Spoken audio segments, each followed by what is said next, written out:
Real estate का कोई सवाल, team Sabharwal, your search ends here.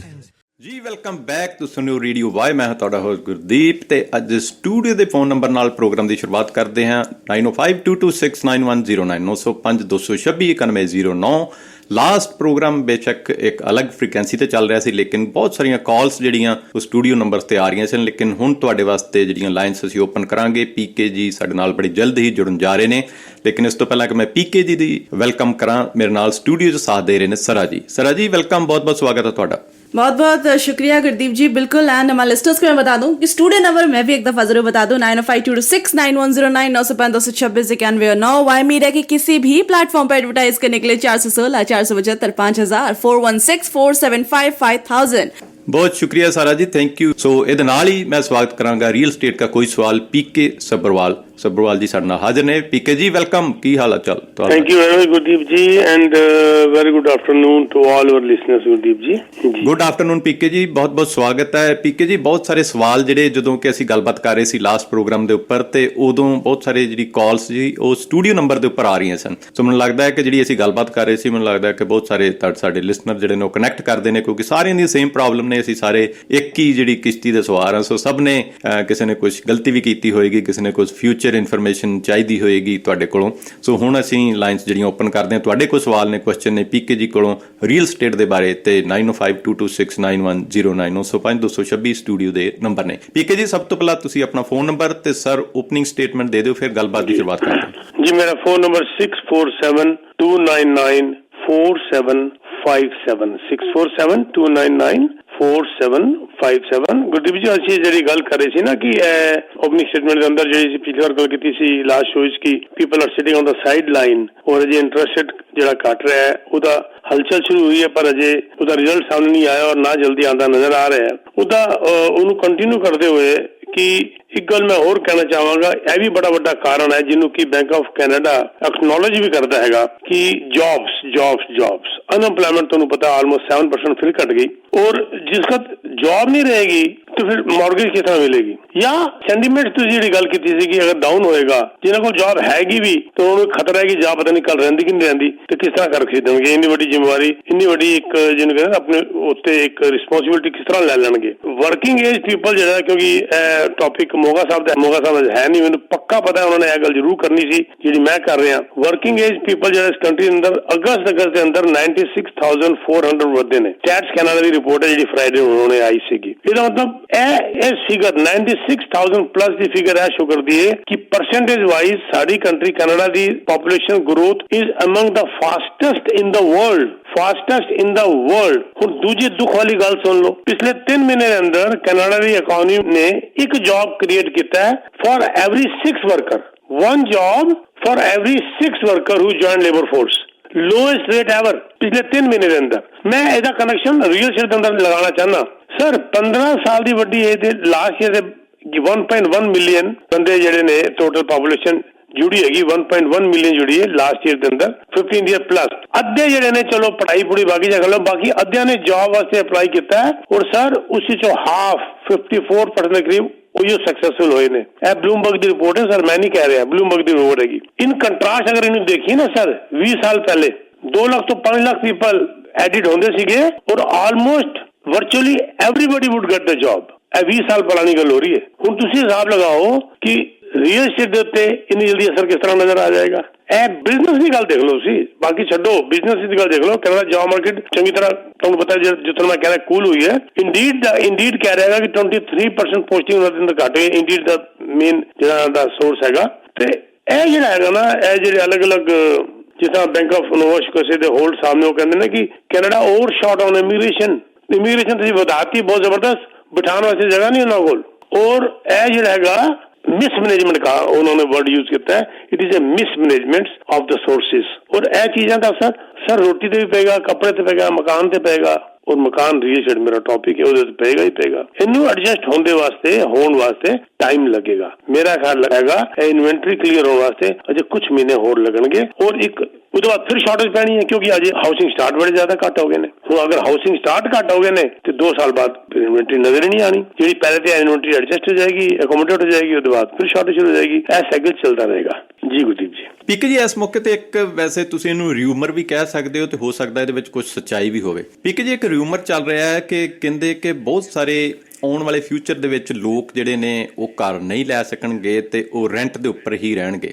ਸੋ ਇਹਦੇ ਵਿੱਚ ਦੋਸ਼ ਜਿਹੜਾ ਦਿੱਤਾ ਜਾ ਰਿਹਾ, ਕਹਿੰਦੇ ਵੱਡੇ ਵੱਡੇ ਕਾਰਪੋਰੇਟ ਜਿਹੜੇ ਨੇ ਹੁਣ ਉਹ ਇਸ ਰੀਅਲ ਸਟੇਟ ਦੇ ਵਿੱਚ ਉਹ ਐਂਟਰ ਕਹਿੰਦੇ ਕਰ ਰਹੇ ਨੇ ਤੇ ਅੱਗੇ ਆਉਣ ਵਾਲਾ ਟਾਈਮ ਜਿਹੜਾ ਫਿਊਚਰ ਉਹ ਇਸ ਤਰ੍ਹਾਂ ਦਾ ਹੋਏਗਾ ਕਿ ਮੋਸਟਲੀ ਜਿਹੜੇ ਲੋਕ ਨੇ ਉਹ ਘਰ ਨਹੀਂ ਲੈ ਪਾਉਣਗੇ ਤੇ ਉਹ ਸਾਰੇ ਰੈਂਟ ਤੇ ਰਹਿਣਗੇ। ਪੀਕੇ ਜੀ, ਕੀ ਸੱਚਾਈ ਹੈ ਇਹਦੇ ਵਿੱਚ? ਕੀ ਕਾਰਪੋਰੇਟ ਸੱਚਮੁੱਚ ਹੀ ਕਬਜ਼ਾ ਕਰ ਲਏਗਾ ਸਾਰੇ ਜਿੰਨੇ ਹਾਊਸਿੰਗ ਮਾਰਕੀਟ ਵੱਡੇ ਵੱਡੇ ਯੂਨਿਟ ਜਿਹੜੇ ਨੇ? ਉਹ ਆਲਰੇਡੀ ਮੈਨੂੰ ਲੱਗਦਾ ਜਿਹੜੇ ਮੋਸਟਲੀ ਜਿਹੜੀਆਂ ਵੱਡੀਆਂ ਬਿਲਡਿੰਗਸ ਨੇ ਕਾਫੀ ਸਾਰੇ ਜਿਹੜੇ ਕਾਰਪੋਰੇਟ ਨੇ ਉਹ ਉਹਨਾਂ ਨੂੰ ਔਨ ਕਰਦੇ ਨੇ ਤੇ ਰੈਂਟ ਦੇ ਉੱਪਰ ਦਿੰਦੇ ਨੇ। ਸੋ ਆਉਣ ਵਾਲੇ ਫਿਊਚਰ 'ਚ ਤੁਹਾਨੂੰ ਕੋਈ ਇਸ ਤਰ੍ਹਾਂ ਦਾ ਲੱਗ ਰਿਹਾ ਕਿ ਜਾਂ ਇਹ ਸਿਰਫ ਰਿਊਮਰ ਹੀ ਹੈ? ਕਿੰਨੀ ਕੁ ਸੱਚਾਈ ਹੈ? ਬਹੁਤ ਜ਼ਿਆਦਾ ਸ਼ਾਰਟੇਜ ਹੈ ਸਰ ਰੈਂਟਲ ਦੀ। ਤੇ ਸਵੇਰੇ ਦੇਖੋ ਡਰਗਫੋਰਡ ਸਾਹਿਬ ਦੀ ਇੰਟਰਵਿਊ CP24 ਦੇ ਅੰਦਰ, I am sure Y media ਦੇ ਅੰਦਰ ਵੀ ਆ ਰਹੀ ਹੋਏਗੀ। ਇਹ ਤੇ ਸ਼ਾਰਟੇਜ ਚੱਲ ਰਹੀ ਹੈ। ਕਬਜ਼ਾ ਕੀ ਕਰ ਰਹੇ ਨੇ? ਹੋਰ ਕਰਨ ਕਬਜ਼ਾ। ਮੈਂ ਤੇ ਕਹਿੰਦਾ ਐਟਲੀਸਟ ਰੈਂਟਲ ਤੇ ਅਫੋਰਡੇਬਲ ਹੋਏ ਨਾ ਲੋਕਾਂ ਵਾਸਤੇ। ਉਹ ਜਿਹੜੀ ਮੈਟਰੋਪੋਲੀਟਨ ਸਿਟੀਜ਼ ਨੇ ਉੱਥੇ ਤੇ ਓਨਰਸ਼ਿਪ ਹੁੰਦੀ ਘੱਟ ਹੈਗੀ। ਤੁਸੀਂ ਕਹੋ ਕਿ ਮੈਂ ਡਾਊਨਟਾਊਨ ਦੇ ਅੰਦਰ ਜਾ ਕੇ ਵੀ ਰਵਾਂਗਾ ਔਰ ਆਪਣੀ ਇਨਕਮ ਦੇ ਹਿਸਾਬ ਨਾਲ ਉੱਥੇ ਘਰ ਨਹੀਂ ਹੈ ਫਿਰ ਵੀ ਲਵਾਂਗਾ ਔਰ ਲੈ ਨਹੀਂ ਪਾ ਰਿਹਾ। ਅਸੀਂ ਆਪਣੇ ਹਿਸਾਬ ਨਾਲ ਚੱਲ ਹੀ ਨਹੀਂ ਰਹੇ। ਮੈਂ ਕਿਉਂ ਨਹੀਂ ਥੋੜਾ ਬਾਹਰ ਨਿਕਲ ਜਾ? ਕਿਉਂ ਲੋਕੀ ਬੈਰੀਵਲ ਜਾ ਕੇ ਰੁਕ ਗਏ ਨੇ? ਕਿਉਂ ਲੋਕੀ ਨਾਰਥ 400 ਜਾ ਕੇ ਉੱਥੇ ਰਸਤੇ ਉਹਨਾਂ ਨੇ ਘਰ ਉਸ ਰੋਡ ਦੇ ਉੱਤੇ ਘਰ ਲੈ ਲੈਣੇ? ਇਹ ਤੁਹਾਡੀ ਚੋਇਸ ਹੈ ਨਾ ਸਰ। ਤੁਸੀਂ ਕਹੋ ਜੀ ਕਿ ਮੈਂ ਅਨਅਫੋਰਡੇਬਲ ਵਾਲੀ ਜਗ੍ਹਾ ਦੇ ਉੱਤੇ ਘਰ ਨਹੀਂ ਮਿਲ ਰਿਹਾ ਤਾਂ ਤੁਸੀਂ ਖੁਦ ਹੀ ਆਪਣੀ ਗੱਲ ਦਾ ਜਵਾਬ ਦੇ ਦਿੱਤਾ ਹੈਗਾ। ਅਨਅਫੋਰਡੇਬਲ ਵਾਲੀ ਜਗ੍ਹਾ ਤੇ ਨਹੀਂ ਮਿਲ ਰਿਹਾ। ਅੱਜ ਵੀ 6 ਲੱਖ ਦੇ ਘਰ ਮਿਲ ਰਹੇ ਨੇ ਨਾ ਸਰ। ਪਰ ਤੁਸੀਂ ਚਾਹੁੰਦੇ ਹੋ ਕੀ ਹੋ ਗਿਆ? ਤੁਸੀਂ ਇਹ ਚਾਹੁੰਦੇ ਹੋ ਕਿ ਮੈਂ ਘਰੋਂ ਨਿਕਲਾਂ ਤਾਂ ਸਾਹਮਣੇ ਸੜਕ ਕ੍ਰਾਸ ਕਰਾਂ ਤੇ ਮੇਰਾ ਆਫਿਸ ਆ ਜਾਏ? ਸਰ ਮੈਂ ਐਵਰੇਜ ਵੀ ਲੋਕੀ ਦੇਖੇ ਨੇ ਜਿਹੜੇ ਕਿ ਵੇਚ ਕੇ ਕਿਰਾਏ ਤੇ ਆ ਗਏ ਨੇ ਬੱਚਿਆਂ ਦੀ ਐਜੂਕੇਸ਼ਨ ਵਾਸਤੇ ਕਿ ਐਜੂਕੇਸ਼ਨ ਇਜ਼ ਮੋਰ ਇੰਪੋਰਟੈਂਟ। ਮੈਂ ਐਵਰੇਜ ਵੀ ਲੋਕ ਦੇਖੇ ਨੇ ਜਿਨ੍ਹਾਂ ਨੇ 5-5 ਸਕੁਆयर ਫੀਟ ਦਾ ਘਰ ਵੇਚ ਕੇ 700 ਸਕੁਆयर ਫੀਟ ਦੇ ਅਪਾਰਟਮੈਂਟ ਤੇ ਆ ਗਏ ਨੇ ਸਿਰਫ ਬੱਚੇ ਦੀ ਐਜੂਕੇਸ਼ਨ ਵਾਸਤੇ। ਇਹ ਪ੍ਰਾਇੋਰਟੀ ਤੁਸੀਂ ਦੇਖਣੀ ਹੈ ਨਾ ਜੀ। ਇਹ ਪ੍ਰਾਇੋਰਟੀ ਅਸੀਂ ਦੇਖਣੀ ਹੈਗੀ ਕਿ ਮੇਰੀ ਪ੍ਰਾਇੋਰਟੀ ਮੇਰੇ ਬੱਚਿਆਂ ਦੀ ਐਜੂਕੇਸ਼ਨ ਹੈ ਜਾਂ ਮੇਰੀ 1 ਘੰਟੇ ਦੀ ਡਰਾਈਵਿੰਗ ਹੈ ਜਿਹਨੂੰ ਮੈਂ ਸੇਵ ਕਰਨਾ ਹੈ ਜਾਂ ਮੇਰਾ ਵੱਡਾ ਘਰ ਹੈ। ਇਹ ਤੇ ਮੇਰੀ ਪ੍ਰਾਇੋਰਟੀ ਮੈਂ ਚੂਜ਼ ਕਰਨੀ ਹੈਗੀ। ਅਗਰ ਤੁਸੀਂ ਪ੍ਰਾਇੋਰਟੀ ਬਣਾ ਲੋਗੇ ਹਰ ਚੀਜ਼ ਦਾ ਹੱਲ ਹੈਗਾ। ਸਾਡੇ ਤੇ ਜਿਹੜੇ ਫੋਲਡਰ ਹੁੰਦੇ ਨੇ ਸਾਡੇ ਨਿਊਜ਼ ਐਂਡ ਰਿਐਲਿਟੀ ਐਕਸਪਰਟ ਦੇ ਜਿਹੜੇ ਫੋਲਡਰ ਨੇ ਜਿਹੜੇ ਅਸੀਂ ਏਜੰਟਸ ਨੂੰ ਦਿੰਦੇ ਆ ਉਹਦੇ ਉੱਤੇ ਬਕਾਇਦਾ ਲੈਫਟ ਸਾਈਡ ਉੱਤੇ ਚੈੱਕਲਿਸਟ ਬਣੀ ਹੁੰਦੀ ਹੈ। ਪ੍ਰਾਇੋਰਟੀਜ਼ ਨੰਬਰ 1 ਆਉਂਦੀ ਹੈ ਪ੍ਰਾਇੋਰਟੀਜ਼ ਜਿਹਦੇ ਬਗੈਰ ਤੁਸੀਂ ਰਹਿ ਨਹੀਂ ਸਕਦੇ। ਨੰਬਰ 2 ਐਸੀ ਪ੍ਰਾਇੋਰਟੀ ਜਿਹਨੂੰ ਤੁਸੀਂ ਐਡਜਸਟ ਅਕੋਮੋਡੇਟ ਕਰ ਸਕਦੇ ਹੋ। 3rd ਜਿਹਨੂੰ ਤੁਸੀਂ ਅਵੋਇਡ ਕਰ ਸਕਦੇ ਹੋ। ਉਸ ਹਿਸਾਬ ਨਾਲ ਅਸੀਂ ਕਰ ਲੱਭਨੇ ਆ ਸਰ। ਅਗਰ ਤੁਸੀਂ ਇਸ ਤਰੀਕੇ ਨਾਲ ਚੱਲ ਪਾਓ ਹਰੇਕ ਨੂੰ ਮਿਲ ਜਾਏਗਾ ਘਰ। ਹੋਣਗੇ ਕੁਝ ਅਨਫੋਰਚੂਨੇਟ ਜਿਨ੍ਹਾਂ ਦੀ ਇਨਕਮ ਜਾਂ ਕੋਈ ਹੋਰ ਚੀਜ਼ ਹੋਏਗੀ ਪਰ ਮੈਜੋਰਟੀ ਆਫ ਦ ਪੀਪਲ ਨੂੰ ਘਰ ਮਿਲ ਜਾਏਗਾ। ਸਵਾਲ ਇਹ ਉੱਠਦਾ ਹੈ ਅਸੀਂ ਅਨਰੀਅਲਿਸਟਿਕ ਚੱਲ ਪੈਂਦੇ ਆ ਔਰ ਸੋਚਦੇ ਹੀ ਨਹੀਂ। ਸਾਰੀ ਗੱਲ ਛੱਡ ਦਿਓ। ਮੈਂ ਆਪਣੇ ਘਰ ਦੀ ਗੱਲ ਦੱਸ ਦੇਣਾ। ਆਪਣੇ ਖੁਦ ਦੇ ਘਰ ਦੀ ਗੱਲ। ਮੇਰੀ ਬੇਟੀ ਉਹਦਾ ਬੇਟਾ ਮੈਂਟੋਰ ਕਾਲਜ ਵਿੱਚ 9th ਵਿੱਚ ਗਿਆ। ਪ੍ਰਾਈਵੇਟ ਸਕੂਲ ਹੈਗਾ। ਘਰ ਤੋਂ ਉਹਨੂੰ 1.5 ਘੰਟੇ ਦਾ ਮਿਸਾਗਾ ਰੋਡ ਦੇ ਉੱਤੇ ਘਰ ਤੋਂ 1.5 ਘੰਟੇ ਦਾ ਸਫ਼ਰ ਸੀ ਵਨ ਵੇ। ਵਾਪਸੀ ਵੀ ਵਨ ਵੇ। ਪਾਣਾ ਉਹਨੇ ਪ੍ਰਾਈਵੇਟ ਸਕੂਲ ਵਿੱਚ ਸੀਗਾ ਕਿਉਂਕਿ ਸ਼ੁਰੂ ਤੋਂ ਬਚਪਨ ਤੋਂ ਪ੍ਰਾਈਵੇਟ ਸਕੂਲ ਤੋਂ ਪੜ੍ਹ ਰਿਹਾ ਰੋਦਲ ਗਿਲਨ ਉਹਦੇ ਬਾਅਦ ਮੈਂਟੋਰ ਸਕੂਲ। ਹੁਣ ਪ੍ਰਾਇੋਰਟੀ ਕੀ ਹੈਗੀ? 1.5 ਘੰਟਾ ਜਾਣਾ 1.5 ਘੰਟਾ ਆਣਾ 3 ਘੰਟੇ ਬੱਚੇ ਦਾ ਲੱਗ ਗਿਆ ਬੱਸ ਦੇ ਅੰਦਰ ਜਿਹੜੀ ਸਕੂਲ ਬੱਸ ਹੁੰਦੀ ਹੈ ਤੇ ਉਹਦੀ ਪੜ੍ਹਾਈ ਕਿਸ ਤਰ੍ਹਾਂ ਹੋਏਗੀ?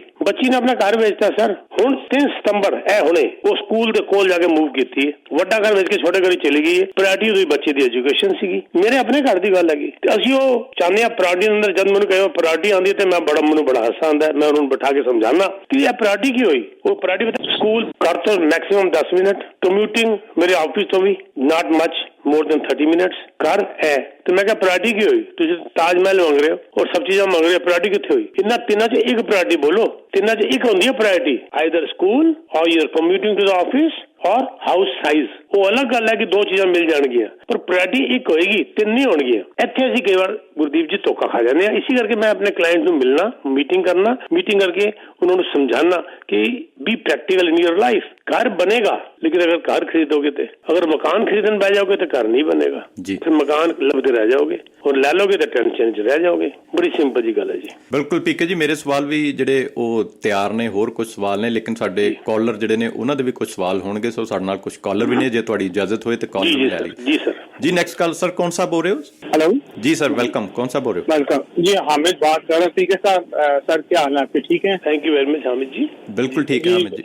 बड़ा मजा आता है आपकी बातें सुन के जनाब और बड़े आप जबरदस्त किस्म के विचार देते हैं। जैसे मैं आपकी विचारधारा से बहुत इंस्पायर होता हूँ और आप बिल्कुल ठीक बातें करते हैं। जब मार्केट गिरती है उसी टाइम इन्वेस्टमेंट करनी चाहिए और बाकी मार्केट में तो फिर आप बंदा कहता है यार मैं पैसे बना और उसको फिर बनते ही नहीं है। तो ये तो आपकी बिल्कुल हकीकत बात है। दूसरा सर ये क्वेश्चन है कि ये इंटरेस्ट रेट है अभी ये मजीद कितने देर तक और कितने ये डाउन जाएंगे? जून तक आप क्या प्रोडिक्ट कर रहे हैं नेक्स्ट ईयर की? ये कहाँ पे आप इसको देख रहे हैं? बस ये मेरा मेजर क्वेश्चन है आपसे।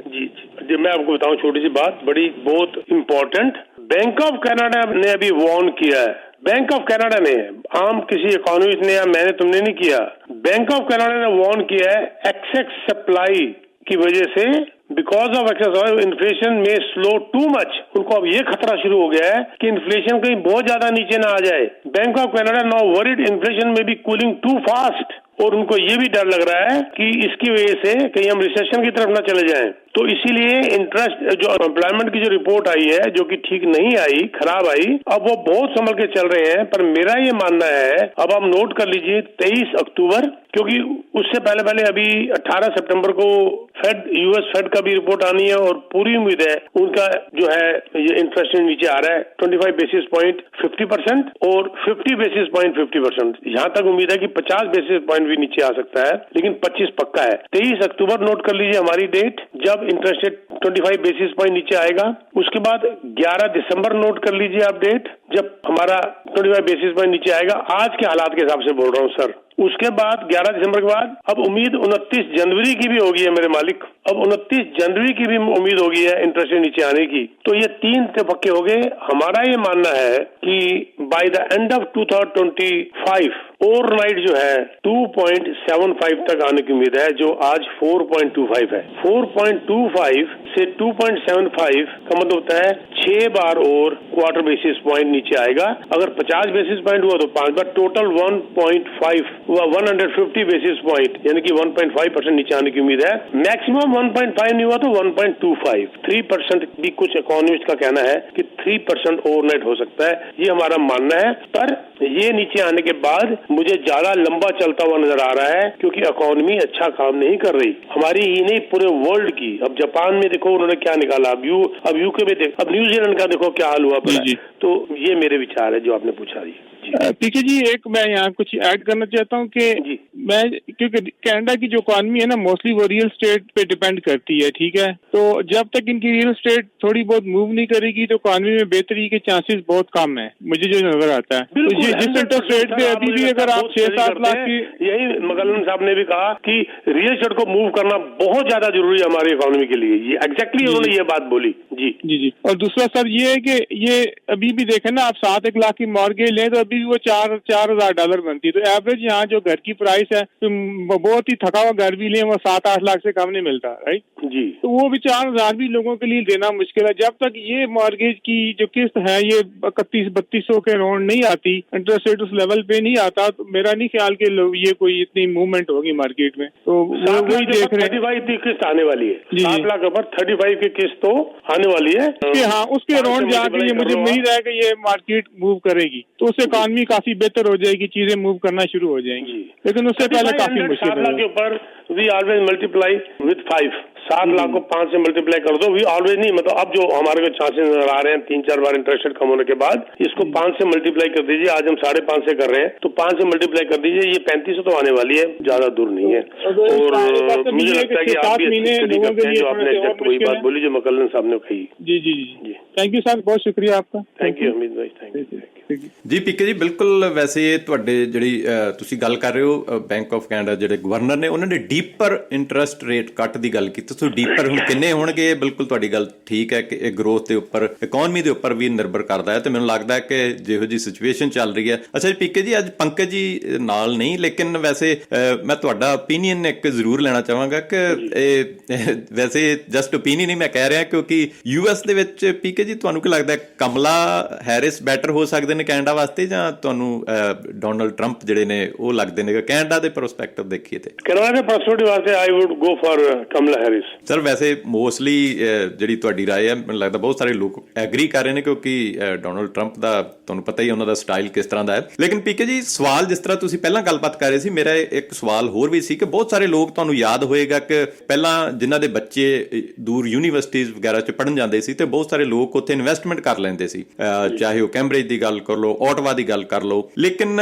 ਇਹ ਜਦੋਂ ਤੋਂ ਇਹ ਹੁਣ ਸਾਰਾ ਸਿਨੈਰੀਓ ਚੱਲ ਰਿਹਾ, ਜਿਹੜਾ ਪਿਛਲੇ 2 ਸਾਲ ਤੋਂ ਸਲੋ ਡਾਊਨ ਦਾ ਚੱਲ ਰਿਹਾ, ਲੋਕ ਥੋੜੇ ਜਿਹੇ ਹੁਣ ਥੋੜੀ ਜਿਹੀ ਹਿਚਕਚਾਹਟ ਦਿਖਾਉਂਦੇ ਨੇ ਕਿ ਬੱਚੇ ਨੂੰ ਉੱਥੇ ਭੇਜਿਆ ਜਾਏ, ਤੇ ਇਨਵੈਸਟਮੈਂਟ ਬੇਸ਼ੱਕ ਉਹ ਚਾਹੁੰਦੇ ਵੀ ਹੋਣ, ਅਫੋਰਡ ਵੀ ਕਰਦੇ ਹੋਣ, ਤੇ ਹੁਣ ਥੋੜਾ ਜਿਹਾ ਲੋਕ ਡਰ ਰਹੇ ਨੇ। ਤੁਹਾਡਾ ਇਹਨਾਂ ਬਾਰੇ ਕੀ ਵਿਚਾਰ ਹੈ? ਵੈਸੇ ਜਿੱਥੇ ਵੀ ਮੈਨੂੰ ਕੋਈ ਫਰਕ ਨਜ਼ਰ ਨਹੀਂ ਆਇਆ ਜੀ। ਜਿਹੜੇ ਇਨਵੈਸਟਰ ਨੇ, ਜਿਹੜੇ ਬੱਚਿਆਂ ਤੇ ਹੁਣ ਵੀ ਕਰ ਰਹੇ ਨੇ, ਕਹਿੰਦੇ ਪ੍ਰਾਪਰਟੀ ਬਣ ਗਈ। ਦੋ ਗੱਲਾਂ ਉਹ ਕਹਿੰਦੇ ਨੇ, ਇੱਕ ਤਾਂ ਪ੍ਰਾਪਰਟੀ ਬਣ ਗਈ, ਦੂਜਾ ਉਸ ਪ੍ਰਾਪਰਟੀ ਅੰਦਰ 2 ਬੱਚੇ ਮੇਰਾ ਬੇਟਾ ਹੋਰ ਰੱਖੇਗਾ ਜਾਂ बेटी हो रखेगी, अपनी ਸਹੇਲੀਆਂ ਨੂੰ, ਉਹ ਮੌਰਗੇਜ ਦੀ ਪੇਮੈਂਟ ਕਰਨਗੇ। ਤੀਜੀ ਗੱਲ ਹੈਗੀ ਅਗਰ ਪੱਲਿਓ 400-500 ਜ਼ਿਆਦਾ ਚੱਲ ਵੀ ਜਾਂਦਾ ਹੈ ਇਸ ਤੋਂ ਜ਼ਿਆਦਾ ਕਿਰਾਇਆ ਚਲਾ ਜਾਂਦਾ ਹੈਗਾ, ਉਹ ਵੀ ਬਚੇਗਾ। ਚੌਥੀ ਗੱਲ ਮੇਰਾ ਬੱਚਾ ਇੱਕ ਇਨਵੈਸਟਰ ਬਣ ਜਾਏਗਾ। ਪੰਜਵੀਂ ਗੱਲ ਉਹਦੇ ਅੰਦਰ ਕੌਨਫੀਡੈਂਸ ਆ ਜਾਏਗਾ। ਔਰ ਛੇਵੀਂ ਗੱਲ ਜਦ ਤੱਕ ਉਹ ਨਿਸ਼ਚਿਤ ਹੈਂਡਲ ਕਰਨੀ ਆ ਜਾਏਗੀ। ਮੇਰੇ ਇੱਥੇ ਕੋਈ ਫਰਕ ਨਹੀਂ ਪਿਆ ਇਸ ਗੱਲ ਦਾ। ਪੀਕੇ ਜੀ, ਅੱਛਾ ਇੱਕ ਕੁਐਸਚਨ ਇਹਦੇ ਨਾਲ ਹੀ ਜੁੜਦਾ ਹੈ ਕਿ ਬੱਚੇ ਦੀ ਏਜ, ਵੈਸੇ ਕਿਸੇ ਬੱਚੇ ਨੂੰ ਅਸੀਂ ਤੁਸੀਂ ਕਹਿ ਸਕਦੇ ਹੋ ਕਿ ਕਿਸੇ ਦਾ ਨਾਮ ਵੀ ਨਾਲ ਸ਼ਾਮਲ ਕਰ ਲਓ। ਮੰਨ ਲਓ ਕਿ ਮੈਂ ਆਪਣੇ ਬੇਟੇ ਵਾਸਤੇ ਜਾਂ ਬੇਟੀ ਵਾਸਤੇ ਕੋਈ ਪ੍ਰਾਪਰਟੀ ਲੈ ਰਿਹਾ ਜਿੱਥੇ ਉਹ ਪੜ੍ਹਨ ਜਾ ਰਹੀ ਹੈ ਜਾਂ ਜਾ ਰਿਹਾ, ਸੋ ਕਿੰਨੀ ਕੁ ਏਜ ਹੋਣੀ ਚਾਹੀਦੀ ਹੈ ਜਿਹਦੇ ਕਿ ਅਸੀਂ ਨਾਂ ਐਂਟਰ ਕਰ ਸਕਦੇ ਹਾਂ, ਸੋ ਜਿਹਦੇ ਨਾਲ ਉਹਦਾ ਕ੍ਰੈਡਿਟ ਬਿਲਡ ਹੋਣਾ ਸ਼ੁਰੂ ਹੋ ਜਾਏ? 18+, ਠੀਕ ਹੈ। ਲੇਕਿਨ ਇੱਕ ਗੱਲ ਹੈ, ਉਹਨੂੰ ਵੈਸੇ ਵੀ ਮੌਰਗੇਜ ਨਹੀਂ ਮਿਲਦੀ, ਨਾ ਤੇ ਅਸੀਂ ਐਡ ਕਰਨੇ ਹੀ ਕਰਨੇ ਆ, ਨਾ ਅਸੀਂ ਐਡ ਕਰਨੇ ਹੀ ਕਰਨੇ ਆ। ਜ਼ਿਆਦਾਤਰ ਮੇਰੇ ਇੱਥੇ ਪਾਲਿਸੀ ਹੁੰਦੀ ਹੈ, ਨਾਟ ਨੈਸੈਸਰੀ ਕੋਈ ਥੰਬ ਰੂਲ ਨਹੀਂ ਹੈ ਕਿ ਬੇਟੀ ਦੇ ਨਾਲ ਫਾਦਰ ਦਾ ਨਾਮ ਲਗਾਉਂਦੇ ਆ, ਔਰ ਅਗਰ ਬੇਟਾ ਲੈ ਰਿਹਾ ਤਾਂ ਉਹਦੇ ਨਾਲ ਮਦਰ ਦਾ ਨਾਮ ਲਗਾਉਂਦੇ ਆ, ਔਰ ਉਹ ਪ੍ਰਾਪਰਟੀ ਬਣ ਜਾਂਦੀ ਹੈ। ਔਰ ਉਹਦੇ ਬਾਅਦ ਫਿਰ ਅਸੀਂ ਡਿਪੈਂਡ ਕਰਦਾ ਕਿ ਉਹ ਕਿੰਨੇ ਸਾਲ ਪ੍ਰਾਪਰਟੀ ਤੁਸੀਂ ਬਾਅਦ ਕਲੋਜ਼ ਹੋ ਰਹੀ ਹੈ। ਅਗਰ ਰੀਸੇਲ ਤੇ ਲੈ ਰਹੇ ਹੋ ਉਹਦੇ ਕੁਝ ਅਲੱਗ ਨੋਰਮਸ ਨੇ, ਪ੍ਰੀ ਕੰਸਟਰਕਸ਼ਨ ਦੇ ਤੁਸੀਂ ਅਗਰ ਇਨਵੈਸਟ ਕਰ ਰਹੇ ਹੋ ਉਹਦੇ ਕੁਝ ਅਲੱਗ ਨੋਰਮ ਨੇ। ਅਗਰ ਪ੍ਰੀ ਕੰਸਟਰਕਸ਼ਨ ਕਰ ਰਹੇ ਹੋ ਔਰ ਉਹ 18 ਸਾਲ ਤੋਂ ਬੱਚਾ ਵੱਡਾ ਹੈ ਤੇ ਉਹ ਇਕੱਲੇ ਦੇ ਨਾਂ ਤੇ ਵੀ ਲੈ ਸਕਦਾ ਹੈਗਾ, ਲੇਕਿਨ ਪ੍ਰੀ ਅਪਰੂਵਲ ਵਾਸਤੇ ਕੰਡੀਸ਼ਨ ਪਾਣੀ ਪੈਂਦੀ ਹੈ ਬੈਂਕ ਤੋਂ ਲੈਟਰ ਲੈ ਕੇ ਕਿ subject to the condition that he is approved for the mortgage at the time of closing. ਫਿਰ ਸਾਨੂੰ ਇਹ ਦੇਖਣਾ ਪੈਂਦਾ ਕਿ ਅਗਰ ਕਲੋਜ਼ਿੰਗ 4 ਸਾਲ ਬਾਅਦ ਹੈ ਤਾਂ 4 ਸਾਲ ਬਾਅਦ ਬੱਚਾ ਪੜ੍ਹਾਈ ਲਿਖਾਈ ਕਰਕੇ ਇਨਕਮ ਕਰਨ ਜੋਗਾ ਹੋ ਜਾਏਗਾ, ਨਹੀਂ ਹੋ ਜਾਏਗਾ, ਕਿਤੇ ਕੱਲ ਨੂੰ ਮੌਰਗੇਜ ਨਾ ਮਿਲੇ। ਨਹੀਂ ਤੇ ਇੱਕ ਹੋਰ ਗੱਲ ਹੋ ਜਾਂਦੀ ਹੈ, ਫਿਰ ਅਸੀਂ ਉਹਦੇ ਅੰਦਰ ਉਹਦੇ ਅਗਰ ਮੰਨ ਲਓ ਨਹੀਂ ਹੁੰਦੀ ਉਹਦੀ ਮੌਰਗੇਜ ਤੇ ਅਸੀਂ ਜਦ ਆਕੂਪੈਂਸੀ ਲੈਟਰ ਆਉਂਦਾ ਹੈ ਇੱਕ ਵਾਰ ਮੀਟਿੰਗ ਹੋਰ ਕਰ ਲੈਂਦੇ ਹਾਂ 6 ਮਹੀਨੇ ਪਹਿਲੇ, ਤੇ ਫਿਰ ਅਸੀਂ ਉਸ ਵਕਤ ਉਹਦੇ ਮਦਰ ਦਾ ਫਾਦਰ ਦਾ ਨਾਮ ਐਡ ਕਰ ਦਿੰਦੇ ਹਾਂ। ਔਰ ਐਡਿੰਗ ਨੇਮ ਇਜ਼ 100% ਫ੍ਰੀ।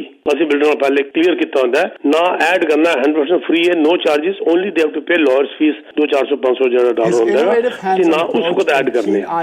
ਇੱਕ ਗੱਲ ਹੋਰ ਵੀ ਹੈ, ਮੈਂ ਤੁਹਾਨੂੰ ਨਾਲ ਦੱਸ ਦਿਆਂ ਕਿ ਅਗਰ ਉਹਦੀ ਮੌਰਗੇਜ ਹੋ ਵੀ ਰਹੀ ਹੋਏ ਤੇ ਮੇਰੀ ਇੱਕ ਸਲਾਹ ਹੁੰਦੀ ਹੈ ਲੋਕਾਂ ਨੂੰ ਕਿ ਉਸ ਵਕਤ ਨਾ ਐਡ ਕਰ ਲਓ, ਚਲੋ ਠੀਕ ਹੈ ਤੁਸੀਂ ਸੋਚ ਲਿਆ, ਲੇਕਿਨ ਮੈਂ ਕੁਆਰੇ ਬੱਚਿਆਂ ਦੇ ਨਾਂ ਤੇ ਇੰਡੀਪੈਂਡੈਂਟ ਮਕਾਨ ਕਦੀ ਨਹੀਂ ਬੁੱਕ ਕਰਦਾ। ਮੈਂ ਹਮੇਸ਼ਾ ਪੇਰੈਂਟ ਦਾ ਨਾਂ ਨਾਲ ਬੁੱਕ ਕਰਨਾ, ਕਿਉਂਕਿ ਜਿੰਨਾ ਮਰਜ਼ੀ ਚੰਗਾ ਤੁਹਾਡਾ ਬੱਚਾ ਹੋਏ, ਜਿੰਨਾ ਮਰਜ਼ੀ ਤੁਹਾਡਾ ਚੰਗਾ ਬੇਟਾ ਹੋਏ, ਯੂ ਨੈਵਰ ਨੋ ਇਸ ਉਮਰ ਦੇ ਅੰਦਰ ਕਿਸੇ ਵਕਤ ਬਿਤਰ ਜਾਏ, ਕਿਸੇ ਵਕਤ ਕੋਈ ਗਰਲਫ੍ਰੈਂਡ ਮਿਲ ਜਾਏ, ਕਿਸੇ ਵਕਤ ਦਿਮਾਗ ਖਰਾਬ ਹੋ ਜਾਏ। ਉसी प्रकार बेटी जिन्नी मर्जी चंगी होए, यू नैवर नो किस वक्त किथे विआह हो रहा और की हालात बदल रहे ने। ते मैं कुआरे बच्चे दे नां ते कदी भी इंडिपेंडेंट बुक नहीं करदा, नाल पेरेंट्स दा नाम मैं जरूर ऐड करना। ਜੀ ਬਿਲਕੁਲ ਪੀਕੇ ਜੀ, ਇਹ ਵੈਸੇ ਬੜੇ ਵਧੀਆ ਤੁਸੀਂ ਸੁਜੈਸ਼ਨ ਦਿੱਤੇ ਨੇ। ਬਹੁਤ ਸਾਰੀਆਂ ਚੀਜ਼ਾਂ ਜਿਹੜੀਆਂ ਨੇ ਕਈ ਵਾਰ ਹੁਣ ਜਿਸ ਤਰ੍ਹਾਂ ਮੈਂ ਤੁਹਾਨੂੰ ਸਵਾਲ ਪੁੱਛ ਹੀ ਰਿਹਾ ਸੀ, ਹੁਣ ਬੇਟੇ ਜਾਂ ਬੇਟੀ ਦਾ ਨਾਮ ਤੇ ਐਡ ਕਰਵਾ ਲੈਂਦਾ ਬੰਦਾ, ਉਸ ਵਕਤ ਇਮੋਸ਼ਨ ਵੀ ਹੁੰਦੇ ਨੇ ਤੇ ਵੈਸੇ ਵੀ ਇਨ ਜਨਰਲ ਜਿਹੜੀ ਪੇਰੈਂਟਸ ਦੀ ਪ੍ਰਾਪਰਟੀ ਹੈ ਬੱਚਿਆਂ ਨੂੰ ਹੀ ਜਾਂਦੀ ਹੈ। ਲੇਕਿਨ ਇਹ ਜਿਹੜਾ ਪੁਆਇੰਟ ਹੁਣ ਤੁਸੀਂ ਕਿਹਾ ਹੈ ਕਿ ਥੋੜਾ ਜਿਹਾ ਕੇਅਰਫੁਲ ਹੋ ਕੇ ਰਹਿਣ ਦੀ ਜ਼ਰੂਰਤ ਹੈ, ਥੋੜਾ ਪ੍ਰੈਕਟੀਕਲ ਹੋ ਕੇ ਬੱਚਿਆਂ ਨੂੰ ਤੇ ਜਾਂਦੀ ਹੈ, ਪਰ ਪਤਾ ਚੱਲਿਆ ਜੀ ਬੱਚੇ ਨੇ ਵੀ ਅੱਗੇ ਰਿਲੇਸ਼ਨਸ਼ਿਪ ਰੱਖ ਲਿਆ ਤੇ ਅੱਧੀ ਉੱਥੇ ਵੀ ਤੇ ਚਲੀ ਗਈ। ਫਿਰ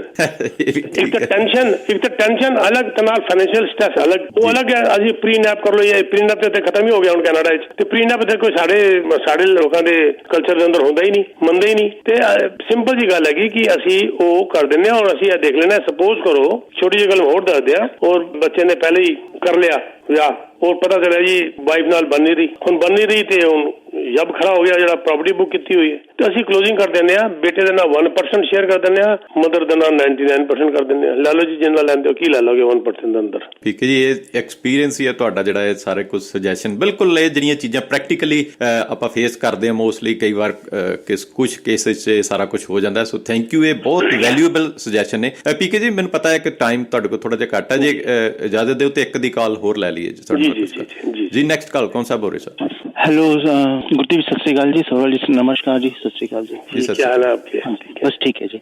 सरोवर साहब, अभी मैं पहले तो एक कमेंट कर दूं, उसके बाद फिर एक सवाल भी है। ये जो आपने जनवरी तक गिनाया है, मुझे लगता है ये ना मार्च अप्रैल लगातार ना ये इंटरेस्ट रेट कम होता ही जाएगा। ये थोड़ा हालत खस्ता ही लग रही है।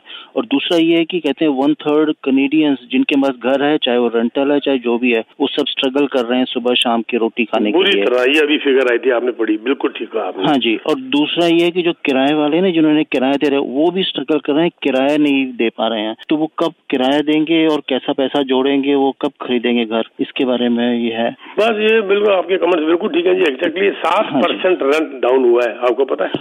और एक और चीज है साहब, ये जिस तेजी से ना वर्स्ट हुआ है, जिस स्पीड से ये वर्स्ट हुआ है, ये भट्टा बैठा है कहने को कि वो बहुत रिकॉर्ड तोड़ रही है, ऐसा कभी नहीं हुआ। अच्छा, दूसरा साहब, ये कहते हैं 27 कुछ बिल्डर रिसीवरशिप में गए, बैंकरप्ट हुए, तो इनमें क्या सारा पैसा इन्वेस्टर का डूब गया या कितना डूबा, कैसे? नहीं सर, रिसीवरशिप में देखो बात यह है, तो मैं 2 दिन मैं बताऊं, पहले जो आपका जो पैसा है वो मेरे जितने क्लाइंट है उनका पैसा, मेरा तो लकली एक भी क्लाइंट नहीं है, पहली बात तो मैं इसको डिस्क्लेमर दे दूं, मेरा कोई क्लाइंट इसमें नहीं है ऐसे रिसीवर्शिप के अंदर। लेकिन मैं जनरल बता रहा हूँ कि पहले आपको आपका पैसा ट्रस्ट अकाउंट के अंदर जाता है, लाहौर के ट्रस्ट अकाउंट के अंदर। जब प्रोजेक्ट बंद हो रहा होता है तो वो जो ट्रस्ट अकाउंट का पैसा है वो आपको पहले लेटर के साथ आपको आ जाता है कि ये आपका पैसा हमने प्रोजेक्ट बंद कर दिया है, टर्मिनेट कर दिया है, ये क्लॉज यूज करते हुए अंडर क्लॉज दिस ये आपका पैसा पड़ा हुआ है। और आपका पैसा लाहौर से आता है और लाहौर के कहता है जी इस अकाउंट में पड़ा था, इस अकाउंट के अंदर हमने इतना पैसा अर्न किया था इंटरेस्ट, ये आपका 7 लाख के आ गया, ये आ जाता है, पहली बात खत्म। लेकिन जब ये रिसीवरशिप में चला जाता है तो आपका पैसा रुक जाता है,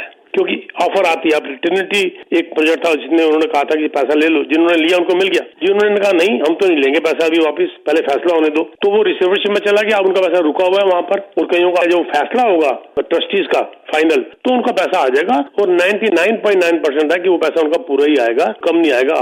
मेरा तजुर्बा ये कहता है, इस तरीके से ये हैंडल किया जाता है। लेकिन जिन्होंने बिल्डर को डायरेक्ट दे दिया वो ट्रस्ट अकाउंट में नहीं था, वो तो हाँ, जिन्होंने डायरेक्ट दे दिया, अब उन्होंने ये देखना है कि उसके अंदर टेरियन की वारंटी थी कि नहीं थी, इंश्योरर की, नॉट ओनली टेरियन, एनी इंश्योरर, उसकी वारंटी थी कि नहीं थी। अगर थी तो एक लिमिट तक 1 लाख तक आपका सिक्योर्ड है, उसके बाद फिर वो ट्रस्टी जो फैसला करेंगे। ओके जी, धन्यवाद, थैंक यू जी, थैंक यू सर जी।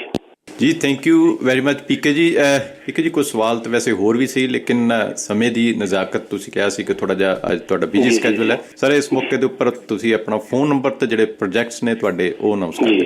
जी मेरा फोन नंबर है 647-299-4757 647-299-4757। मैं दादा मेरे को बहुत इंसेंटिव्स ने बिल्डर को low rise town homes, free hold town homes, semi detach घर, हाई राइज अपार्टमेंट बिल्डिंग्स के अंदर अपार्टमेंट्स वगैरह बहुत बड़े, बहुत you name it I can get you the huge incentives I can get you, just you have to contact me. और long closing दे नाल लेके देंगा, no short closing. Short closing अंदर तो बहुत ज्यादा मिल रहा है, पर मैं सजेस्ट ही नहीं करूंगा ਤੁਹਾਨੂੰ to go for a short closing. Long closing लो ताकि the time will heal the price and you get the benefits today, incentives today. ਇਹਦੇ ਵਾਸਤੇ ਤੁਸੀਂ ਮੈਨੂੰ ਕੰਟੈਕਟ ਕਰ ਸਕਦੇ ਹੋ ਐਂਡ ਮੇਰਾ ਨੰਬਰ ਹੈਗਾ 647-299-4757। Thank you very much Gurdeep ji, ਬਹੁਤ ਸ਼ੁਕਰੀਆ, thank you very much PK ji, ਬਹੁਤ ਸ਼ੁਕਰੀਆ ਵਾਈ ਮੀਟਿੰਗ ਨੂੰ ਜੁੜਨ ਲਈ, ਥੈਂਕ ਯੂ।